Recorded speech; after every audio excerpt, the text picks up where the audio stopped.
Well, my next really big project that I'm hoping to have finished before the first snowfall for sure, but I was hoping before the first freeze, is to put this rooftop tower on the roof.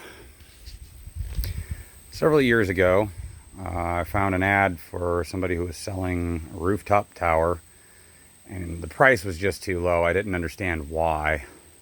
And I found out that what it was his father's, and his father had passed years prior, and his mom was needing to sell the house, and the realtor said that no, get rid of it before I try and sell that for you. Get that down off there.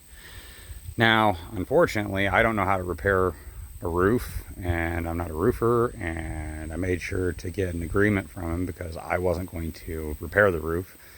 The exchange I made was I left the feet attached to the roof so that I didn't have to make any repairs. That way he knew that the roof was still in the same condition as far as leaks and all that as it was when I first showed up to take it down.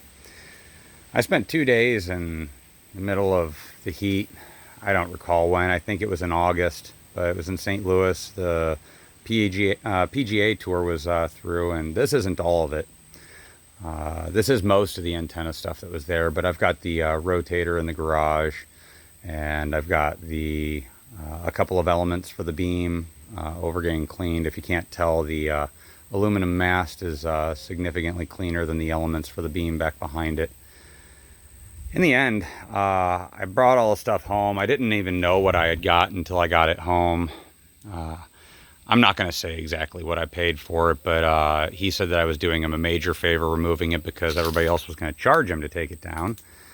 So I wound up paying him for it, and I brought this stuff home and started identifying it.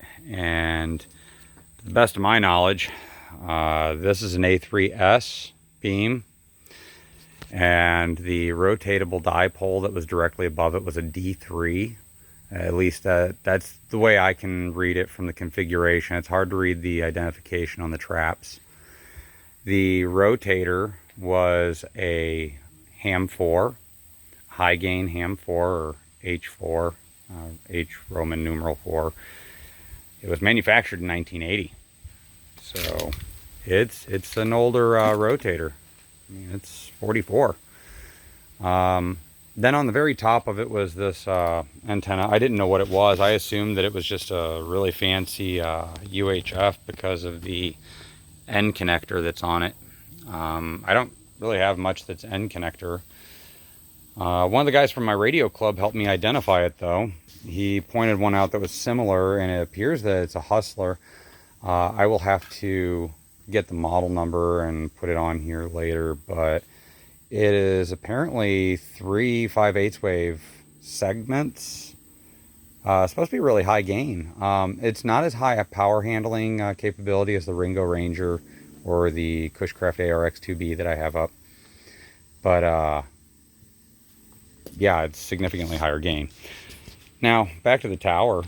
When I said that the arrangement was I would leave the feet, and yet here are feet, well, I had to make them. I found online that it wasn't too hard since the manufacturer of the tower no longer manufactures these anymore. I think it was Glen Martin towers, but the plans are pretty much available online, not in detail. This is a 9-footer, and these are just made out of 6061 angle aluminum 2x2, and